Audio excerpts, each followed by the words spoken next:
I was doing this talk at the where was it? The ICA. So I was at the ICA, and we was on a platform. There was me, a doctor, Stuart Home, who's a writer, and there was Stuart Brisley. Stuart Brisley, he's the one who sat in the bath of offal, and it was extreme curating. And Alexander Brenner, he was in the audience. So just to pretend like it's happening, he got up and he stood about there and he pulled his trousers down and he went like that and done a massive shitter in his hand. And he just leant up on the stage with glasses of water, and he turned to Stuart Brisley. You can look this up, it's on the internet. It was about 2010, 11. And he turned to Stuart Brisley and he offered him the shit. He's like, take it. Stuart was like, I don't want that. And he put the shit in his glass of water, wiped his hand on the thing, and just pulled his trousers up. And when he sat down, he'd been shouting all the time. The lady, but the thing was, it was called extreme curating. So no one really wanted to have a go at him, do you know what I mean? Because they thought... And he had a co-conspirator as well, and then Barbara Schutz. Barbara's from Austria, and she came up and she put her elbow on the thing, and she had a bag of pistachios, and she was flicking them at Stuart Brisley's head. And she said to him, "Do you like nuts?" And she just kept flicking them. You look it up, there's a complete transcription of exactly what I just told you. But he got 3 years. He went to a gallery in Russia. He goes around with a big stick and smashes painting culture. Yeah, he went to the Russian, the National Museum in Moscow, and there's a Vladimir Malevich, a white cross on a white background, and he spray painted it with a US dollar sign. Like that there, he got 3 years for that. It was a £10 million painting. They were really like, I ended up, because he was always going on about Georgia Gamban, who I don't really know much about, but he's like a nomad, and you know, he was really anti-culture, and he used to go around London uninvited to art openings, doing screaming performances really loud. And then I was talking with some students. There's one on YouTube where he's just shouting at every single thing in Russian. He said, "Why wasn't I invited?" But then he done lots of. Oh yeah, because there was a gallery in East London, and I'd arranged to meet him there. Because I met him, I was lying on the floor. I was doing this thing where I was stabbed, and then I was in Brick Lane, and he come past, and he was going to attack me with some shit or something. And I went to him, Alexander Brenner, I know you. And he went, "Whoa, no, that's not me," because he was always like that, denying who he was. And I arranged to meet him at the Elevator Gallery. That was it. This was really extraordinary. So I was there with Graham Gussin, who's kind of like he teaches at the Sladen now. I was just standing talking to Graham, and I'd arranged to meet Alexander Brenner and Barbara Schutz there. And they came in and brought me some meat, and I was like, "Oh, this is Graham, this guy, he owns the gallery," and that. And there was this band playing. They was really anti-art. That's why I'm introducing Liberate Tate, so I just thought I'd settle you down as well, too, sorry. But they were really anti-art, anti-everything. I invited them to come and do a lecture, but then, like, I was saying, "Yeah, you should come and do a lecture. I'm teaching at the thing. Yeah, come down." And this band was playing that night, and there was like a 7-piece band from Amsterdam. They were like an art band. And it was like they had drummers, and they had a dancer, and she just had a top on and a thong, and she was dancing like that. And then Barbara, she went and she pulled her trousers down and started touching the girl. She was going down her legs like that, and everyone was getting all excited. They would go, "Ooh," like that, and she was doing all that. And next minute, she just bundled her to the floor and started ripping off her thong. And it was like, oh my God. And she was actually physically, like, it was quite violent, and it was proper abuse. And what's his name? Alexander, he jumped on the stage, and he pulled his trousers down, he booted all the drums over, and he was getting the mic, and he was shouting, "Let's have an orgy, let's have an orgy." And all the roadies had come in, There's this massive battle, and they threw Alexander, and he had his trousers around his ankles as they was dragging him out. And the guy from the gallery said, what's the matter with your mates? Because they was really, that's all they did, they were anti-art. There's one online as well, where they're in Shoreditch. It's called Brown Noise. Brown Noise, it's on YouTube, watch it. And Barbara goes into the gallery window and starts doing all that, because it's in the summer and everyone's out drinking, and they go, oh look, film it on YouTube, she's taking her trousers down. And she's doing all that. Alexander comes in and they're all like, yeah, yeah, and Alexander pulls his trousers down and he gets behind her, and he just bends down and just does a massive shit in his hand again like that. And then all the time, the gallery owner, with everyone else, was really putting up with it. Because he thought they was going to... And as soon as he done the shit, he went, oh, that's fucking it. He was in there, he said, get out, get out, get out. And he was trying to give him the shit. He was going, take it. Like, you want it? Like that. And he just wiped it on the window. And all the people outside who'd been cheering when he was going to fuck her, they was all like cheering. They all went, oh. Yeah. Alexander Brenner and Barbara Schutz. Apparently they're in Berlin at the moment, really annoying loads of people and cultural centres. Oh, do you know what he did? Do you know what else he did? Because he used to go and he was attacking that Zizek. He went in, he was jumping on the stage. But the guy from the Serpentine, who's the guy from the Serpentine? He's like Hans Ulbrich, that guy. He went there, Alexander done a shitter in the toilet and wiped it on his face like that, and went up to him and art kissed him and oh. Yeah. See, he's like reactionary artist, anti-art, anti-fucking, like, that's why he came to extreme curating. You're fucking about, you think you're fucking clever? That's what he's like. Okay, next up is Liberate Tate. Glenn is going to come and tell us about, they're unbelievable. What?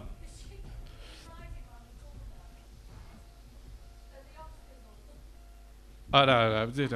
But the BP, they have their logo everywhere, all over the Tate, and they pay about that much money.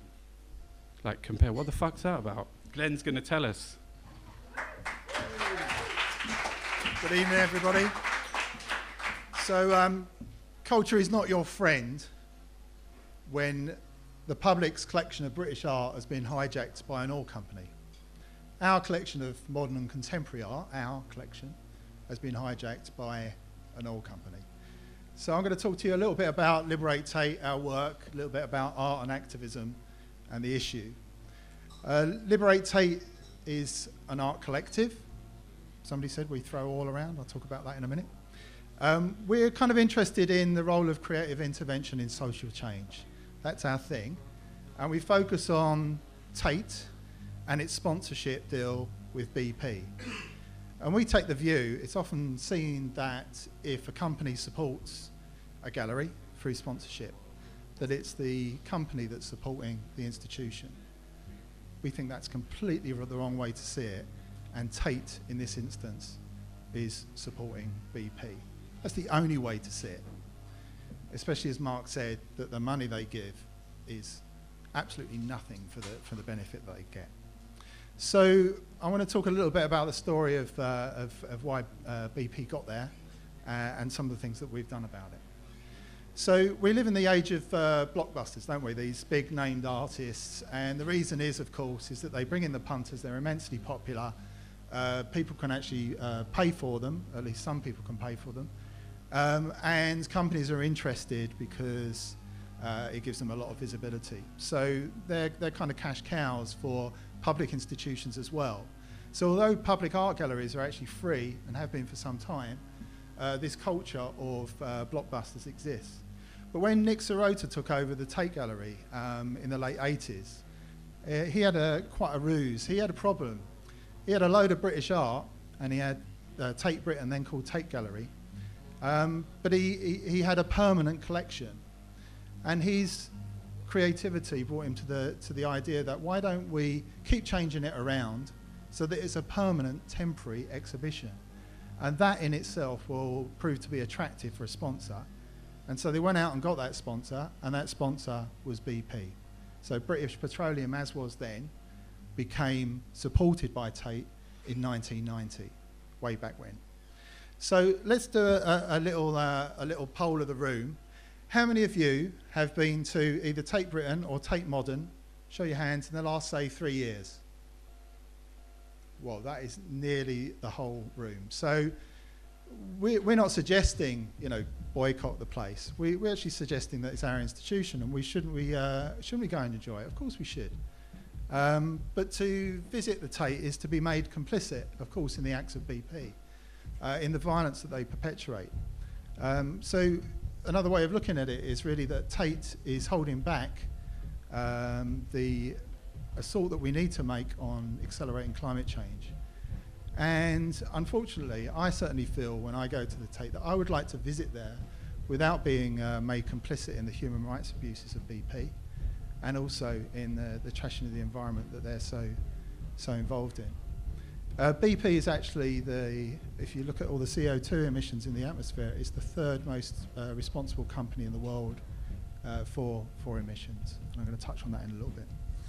So, how did Liberate Tate begin? It was just over 5 years ago. Myself and a bunch of others went to Tate Modern. There was a 2-weekend workshop on art and activism. I like activism, I like art, I thought I'd go to that. And it was quite good. The first week, just before it happened, the curators who were organising it got in touch with the facilitators of the workshop, and they sent them this message. It's important to be aware that we cannot host any activism directed at Tate and its sponsors. However, we very much welcome and encourage a debate and reflection on the relationship between art and activism. But I certainly felt there I was in a public institution. Nobody was thinking of doing any activist actions. We were just kind of... but of course, when somebody says to you, you cannot do something, the workshop was actually called Disobedience Makes History as well. So the clue was in the title. So what we did there was, of course, we refused what was essentially an act of censorship that was going on there. And I felt it was absolutely wrong that we couldn't do that, but it was a provocation to actually look at who those sponsors are. And of course, there was BP on the wall. So we did something very modest. We just put Art Not Oil on the 7th floor at Tate Modern, out public facing. But we vowed also that we would pursue this a lot further. And a distinction we made as different groups of people who were into art, most of the people there were into art, didn't see them self-identify as activists. We decided that we would create art. Terence McKenna, who the spirit of the guy that we're evoking tonight, he asked, how can we fight back? And his answer was, we create art. And in a sense, Liberate Tate's all about that. We think that art is a means to express our desire around culture and what we feel about this. But we don't at all diss the protesters. It is the case that from about 2003, there were people protesting oil sponsorship of the arts. National Portrait Gallery, that's sponsored by BP as well, and it has an annual exhibition of portraits. Maybe you've gone along there. It used to be supported by a tobacco company, but tobacco sponsorship is now illegal under EU regulations, so they got BP in. So it tends to be that a lot of dirty companies get involved in art sponsorship. It's art wash, it's greenwash. So that was our kind of modest first intervention. And I just want to talk a little bit about what's kind of going on. So another way to look at what's going on is that these are all sponsored galleries and museum spaces, British museums in there as well, and the Royal Opera House. Those are the 4 big ones that BP sponsor. You could look at them as sort of cultural wellheads, really. That's the way we try and illuminate the cultural wellhead of an extractive industry causing so much harm around the world. And the other way that we seek to change things is to really say, you've let BP in, we're coming in. You know, all bets are off, basically. So all our performances are essentially totally unsanctioned, and that's what we do. And we think it's fair enough. It's our institution. They've let in an oil company. We'll create art there and do what we would do. Just want to talk about a couple of things that we've done, and then talk about what's happening and things to get involved in. So somebody said we throw all around. If you've not seen any of our performances, just do the search of Liberate Tate, and there's performances in there. When we started 2010 January, that workshop I spoke about, only weeks later, of course, April, the Gulf of Mexico spill began. And what was Tate's response? Tate's response was to hold a party celebrating BP. That's what they did in the summer of 2010.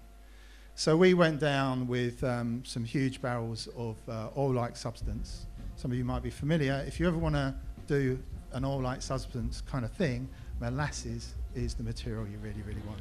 Molasses looks like oil, and it does the job. So this party was the great and the good. The Tate hold a summer party every year. The great and the good come round. And that's the thing to think about this sponsorship. It's not about selling petrol. That's what the petrol station over the road is for. It's not really about a lot of you in this room, or even me. They're really interested in elite audiences. If you pick up the Financial Times Weekend Supplement, there'll be BP adverts in it. And it will tell you how great a good corporate citizen they are in their sponsorship of the arts. It's all about creating a social license to operate.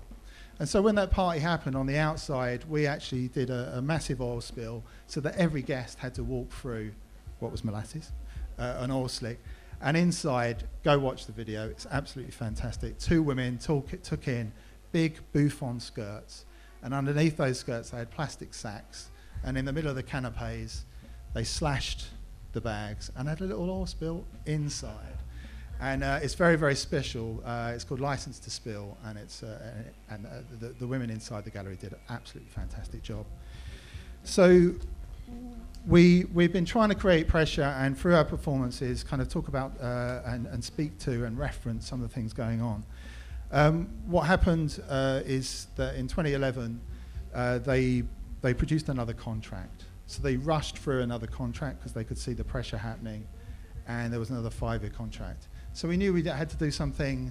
We kind of do all kinds of different performances. A year after the oil spill broke, there was an exhibition called Human Form, and it was all about sculptures of human form.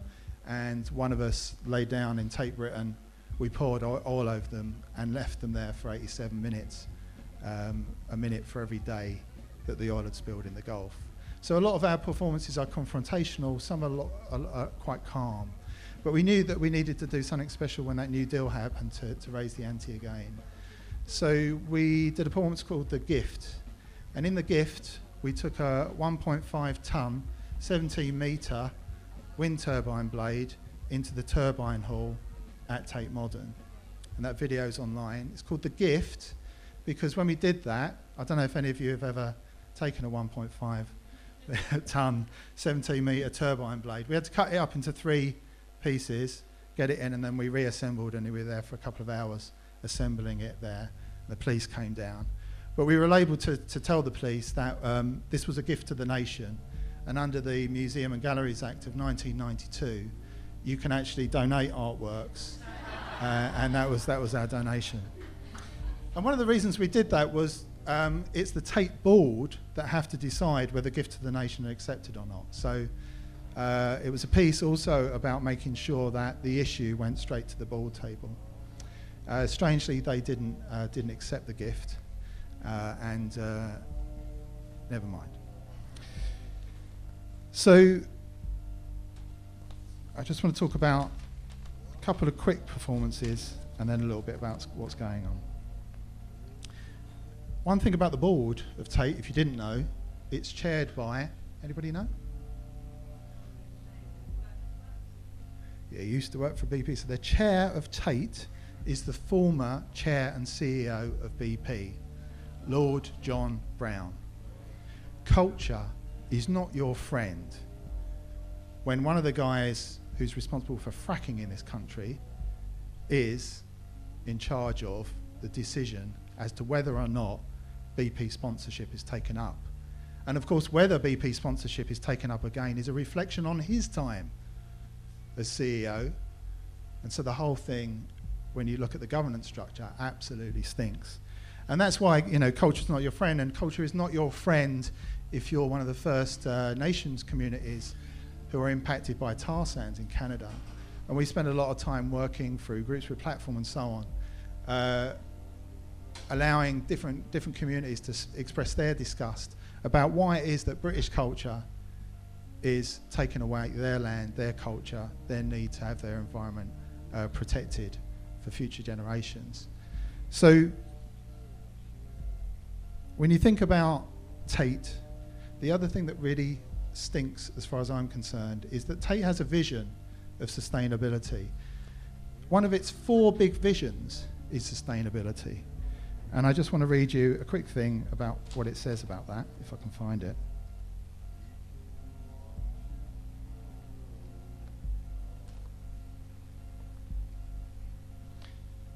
I can't find it quickly, but basically, they want to be a leader in sustainability, but what they really do is take a very narrow definition of that. They're very good at turning the heating down in exhibitions and getting new aircon in, and they're very good about teaching other galleries around the world what that is. So that's how they interpret their leadership around sustainability, and they conveniently forget that they're promoting the interests of a big oil company. Now, what's going on? If you've been to Tate Britain in the last 18 months, you may have noticed that in 2013, the building was opened again. Has anybody been there recently? It's an amazing building. Lots of money's been spent on it. It really is an amazing building. But what they did was they rebranded the collection of British art, the BP Walkthrough British Art. The whole of Tate Britain is now branded BP. And we did a performance called Parts Per Million, and it's quite a nice gallery in terms of the art. What they do is they put the art in different rooms in a chronological order. It's a massive new curated thing. It's like, wow, let's put the art in date order rather than themes. But it does enable, 50 of us walked in, and we walked up to the gallery where the Industrial Revolution started. There was 50 of us. And we started calling out the parts per million in the atmosphere as humans started to pump CO2 into the atmosphere. And there's a point where you go into the galleries of the 20th century where when we're calling out those numbers, and of course it's rising every decade, some by not a lot, some by a lot, you are also counting the emissions that I spoke about earlier about BPs. When BP first came in around the Persia at the beginning of the century. It's another story, but Churchill was involved, and it was a lot about war and warships. So the extent to which our cultural institutions have been hijacked by PP is near total if you go to Tate Britain. But we're not the only ones who are kind of doing performances or campaigning against this. There's a collective called Art Not Oil. There's groups attached to pretty much every art oil-sponsored institution. There are things like traditional campaigns, so there's a petition out at the moment, Drop BP, dropbp.org, if you want to go online and sign up. We'd very much appreciate it. Hashtag DropBP is where you might find some stuff.